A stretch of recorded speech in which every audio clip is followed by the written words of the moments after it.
pessoal, para quem não me conhece, eu me chamo Harley Pacheco, sou um dos psicólogos do IPSI e hoje eu vou falar aqui, não vou falar especificamente de psicologia, né? Mas eu vou falar vou fazer um comparativo entre o Enéas, né, e o Bolsonaro, né? Tem muita gente dizendo aí que o Bolsonaro é o novo Enéas e tal, isso aí é ultrajante, né? Por quê? Porque o Enéas, ele é um sujeito extremamente inteligente, né? Era um poliglota, né? Sujeito cuja cultura, né, transcendia ao momento que ele vivia, né? E mais que isso, né? O Enéas era um cara extremamente patriota, né? Ele não é um cara como o Bolsonaro, né? É evidente que eles têm algumas características em comum, acho que eles ainda se relacionaram de maneira não muito próxima, mas se relacionaram, né? Mas o fato é que são pessoas que têm pensamentos totalmente diferentes, posturas totalmente diferentes e capacidade intelectual totalmente diferentes, né? O Enéas, ele jamais se posicionou como fascista, como o Bolsonaro deixa claro que é, né? É óbvio que o Bolsonaro ele não fala isso, né? Eu sou fascista, né? Mas o modo operandi dele, né, deixa muito evidente tal constatação, desculpa. O Enéas, ele era um cara cujo princípio dele é: vamos romper com o status quo, né? De maneira estudada, num processo contínuo crescente, né? Contínuo, mas que vai crescendo paulatinamente, né? Enquanto o Bolsonaro, ele é totalmente oposto disso, né? O Bolsonaro, ele é um cara que se alinha com o centrão, ele é um cara que vende cargos, né, em troca de apoio, é um sujeito que não escuta quem está em volta dele, né? No sentido, é um sujeito extremamente imperativo. O Enéas não. O Enéas, ele era um cara que debatia, mas ele escutava, né? Isso é muito... De onde eu estou tirando essas informações? Cara, basta você estudar a vida dele, tem muita coisa aí na internet sobre o Enéas, né? E as próprias entrevistas que ele dava, principalmente pro Boris Casoy, que eles trabalharam juntos, tal, né? Lecionaram e tiveram uma relação muito próxima por muitos anos, né?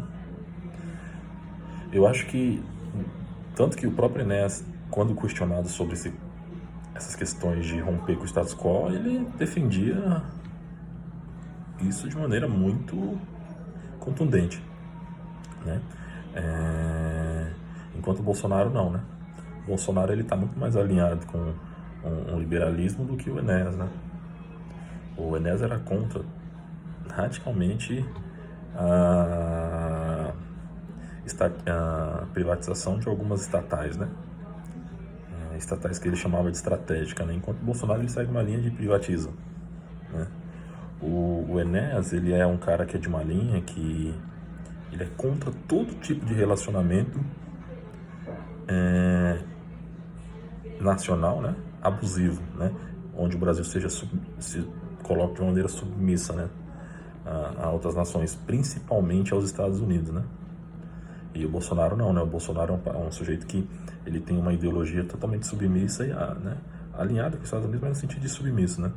O que o Trump sugere ou dá a entender, o Bolsonaro diz amém, né?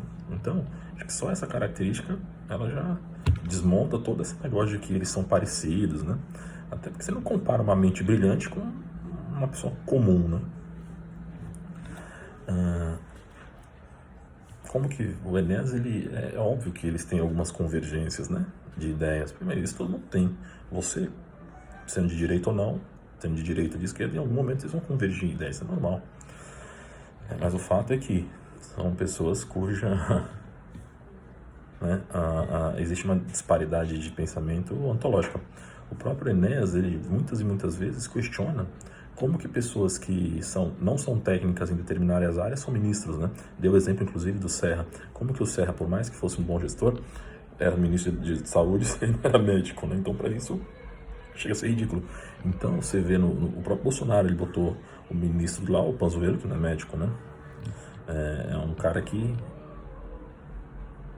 não tem, né, menor know-how médico. Ele pode até eventualmente se cercar, mas o Serra também fez. E o que o Enéas pontua é justamente essa questão. o cara não é especialista, não tem experiência, não viveu isso, não conhece a realidade da medicina, o que ele está fazendo lá, né? E isso vale para tudo, né? E a gente você consegue ver aí nos movimentos do Bolsonaro, né? Outra coisa que fica muito clara, totalmente diferente, é o ponto de vista comportamental, né? Você consegue ver que o Bolsonaro ele é um cara totalmente averso às minorias, né? Enquanto o Enéas não. O Enéas diz assim, a minoria ela existe e a gente tem que se relacionar com ela, né? Só que se relacionar com respeito, ou seja, se o sujeito é homossexual, né? Mantenha a homossexualidade dele dentro da sua privacidade, dentro da sua intimidade. Não precisa expor isso aos quatro ventos, como a gente vê alguns movimentos fazendo hoje, né? O que ele queria dizer em síntese, né? Essencialmente, pô, se você é uma minoria, beleza, não tem problema. Se a sua minoria ela tem costumes que não vão de encontro aos costumes da maioria, não tem problema nenhum, desde que você se reserve a tua intimidade, mas a intimidade não no sentido de duas pessoas, a intimidade daquele grupo, né? Aquele grupo se comporta daquele jeito, dentro daquele... né? Então, né?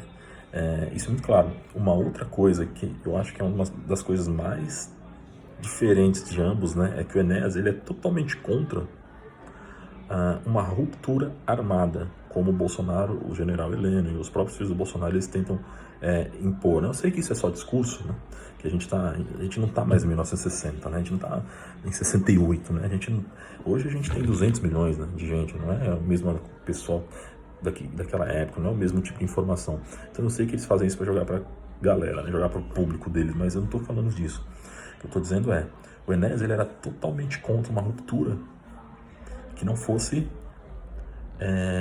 dialética, né? Ou seja, ele era contra todo tipo de intervenção militar armada, né? Ou seja, se você quer uma ruptura mesmo com o status quo, não é nem com a política ou com os poderes, mas com o status quo, que essa ruptura ela ocorra. Só que que essa ruptura ela ocorra, mas ela não seja armada, não seja por imposição, que ela seja pautada por argumentos, né? E esses argumentos eles cheguem a um ponto de convencimento em que eles não sejam recuáveis, né? Por exemplo, o convencimento ele tem que ser muito maior do que a força bruta, né? Então essa eu acho que é a questão que mais separa os dois, né? Enquanto o Bolsonaro ele quer forçar que as pessoas elas, né, peguem as suas convicções, as convicções dele, né? Uma outra coisa, agora tem uma coisa que me preocupa, né? Assim, todo mundo sabe que eu não sou pró-Bolsonaro, né? Embora eu seja simpatizante de algumas coisas que ele coloca, eu não sou pró-Bolsonaro. Como eu disse no começo, é óbvio, em algum momento, mesmo que você não seja a favor dele, você vai ter convergência de ideias, porque a indignação com a corrupção, ela tá tão grande, com a violência, enfim, com essas coisas, que a gente em algum momento vai falar, pô, e nesse ponto ele tem razão.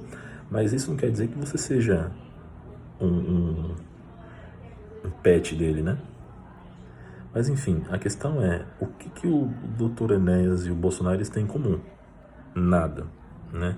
A não ser que um foi militar, né, sargento do exército, o outro foi capitão, mas em relação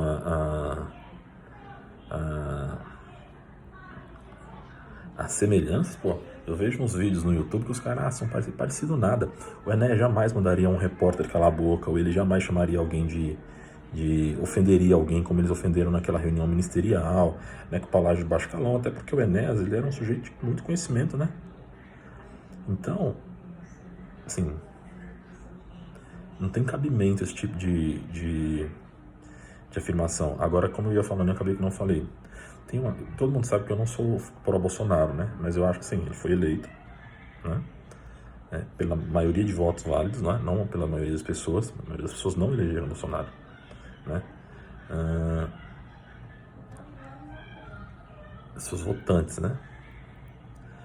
Esse é um ponto.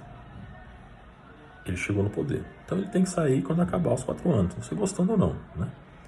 E se ele se reeleger, vai ficar mais 4 anos, né? Mesma forma, eu nunca fui a favor da Dilma, né? Embora eu tenha alguma simpatia pelos movimentos de esquerda.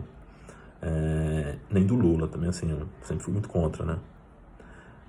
De novo, embora eu tenha alguma simpatia com os movimentos de esquerda. Mas o fato é que a Dilma foi eleita, ela não devia ter caído, ela devia ter ficado até o último dia, e aí depois a gente tinha trocado. Né? Porque é assim que funciona, né? As coisas. Eu sei que do ponto de vista técnico aquilo não foi golpe, mas eu acho que do ponto de vista moral sim, né? Porque houve ali enfim, você sabe que houve um conluio ali da Daro Cunha, mas isso também não é o ponto. O que quer dizer, o Bolsonaro tem que ficar até o fim. E o que me assusta é que quando ele chegou no poder, começaram a surgir crimes, começaram a surgir acusações, assim como acusaram o Enéas, né? Quando ele conseguiu o cargo público dele, né?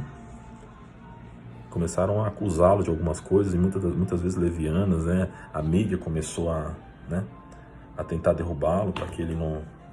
Até para minar um pouco o discurso, né, da direita ultra-radical. Embora ele não seja radical, ele seja meramente conservador e disciplinado, segundo as próprias palavras dele. Mas enfim, esse vídeo ele é para te esclarecer um pouco dessa questão, né, de semelhança entre os dois que não existe, né, e para te convidar a assistir as entrevistas que ele deu para o Boris Casoy, entrevista que ele deu para Maria Gabriela, e fugir desses vídeos que são montados, sabe? Compare dois mitos, ou Bolsonaro, Bolsonaro, né? Entendeu? Não assiste as entrevistas, leia os livros, né? Você vai ver que tem ali que eles não são parecidos, né? De forma nenhuma.